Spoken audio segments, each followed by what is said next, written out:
பத்திரிகை நிருபர்களே, இந்தியாவில் பொது காப்பீட்டுத் துறையில் அங்க வைக்கின்ற 4 நிறுவனங்களான all India insurance, new India assurance, united India insurance மற்றும் நேஷனல் இன்சூரன்ஸ் இந்த துறையிலே பணியாற்றுகின்ற 40,000க்கும் மேற்பட்ட அதிகாரிகள் ஊழியர்களுடைய நியாயமான ஊதிய உயர்வு 1/8/2022 வழங்கப்பட வேண்டும்.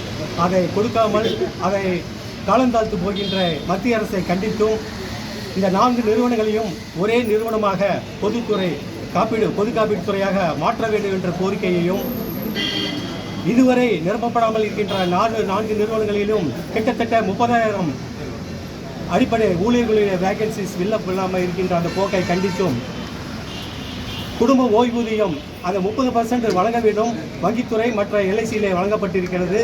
ஆனால் பொது காப்பீட்டுத்துறையிலே வழங்கப்படாமல் நிலுவையில் இருப்பதை வன்மையாக கண்டித்தும், ஏனைய இன்னும் பல கோரிக்கைகளை முன்வைத்து இந்தியா முழுவதும் அனைத்து 4 நிறுவனங்களிலும் இந்த அகில இந்திய அளவிலான ஆர்ப்பாட்டம் கூட்டு நடவடிக்கை குழு சார்பாக JFTU என்று சொல்லக்கூடிய நடவடிக்கை நடந்து கொண்டிருக்கிறது.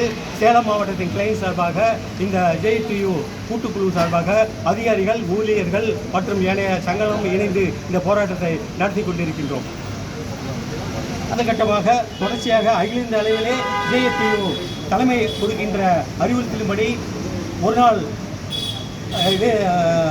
வேலை நிறுத்தம் அல்லது இன்டெஃபினைட் அண்டர் ஸ்ட்ரைக் இதெல்லாம் நடத்துவதற்கு அழைப்பு வரும்பொழுது அதன் அடிப்படையில் நடத்துவதற்காக சேலம் மாவட்ட குழு தயாராக இருக்கின்றது.